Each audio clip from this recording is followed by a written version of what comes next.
I'm Nick Snow, watching Government for Oil and Gas Journal in Washington, D.C. New York, a state more often associated with fiercely resisting unconventional natural gas exploration and production, established a program to regulate liquefied natural gas facilities on January 27th. Part 570 of New York Codes, Rules, and Regulations also addresses LNG transportation, including a statute requiring that intrastate movement of LNG occur only along approved routes, the state's Department of Environmental Conservation said. The program, which emphasizes safety, went into effect on February 26th. DEC proposed it on September 11th to comply with Environmental Conservation Law Article 23, Title 73, which mandated new requirements for LNG operations.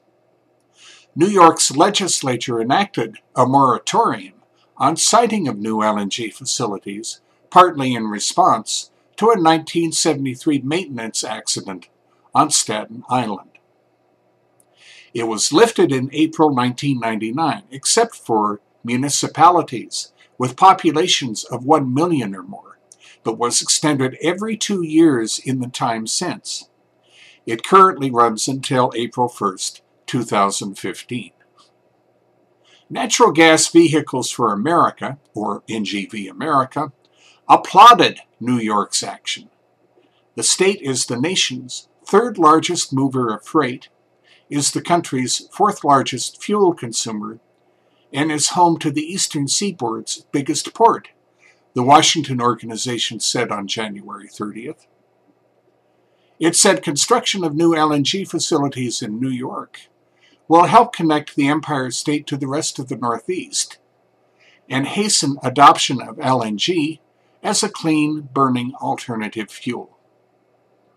This announcement means clean burning and low-cost natural gas can displace petroleum in some of the country's busiest transportation corridors, NGV America President Matthew Godlewski said. New York regulators made an important decision for energy independence and the environment. But the obvious question remains how the state's DEC can move ahead so decisively on LNG when its governor and legislature have pretty much blocked hydraulic fracturing and directional drilling for gas there.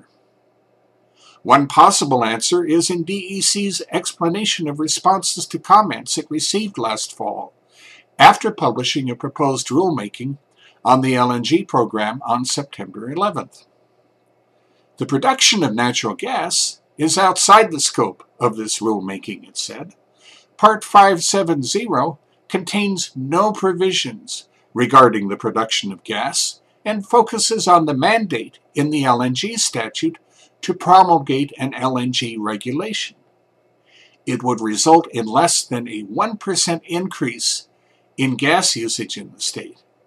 In addition, the safety record for LNG is similar to or better than that of other fuels. Like most other states, New York will continue to rely on National Fire Protection Association standards for handling LNG.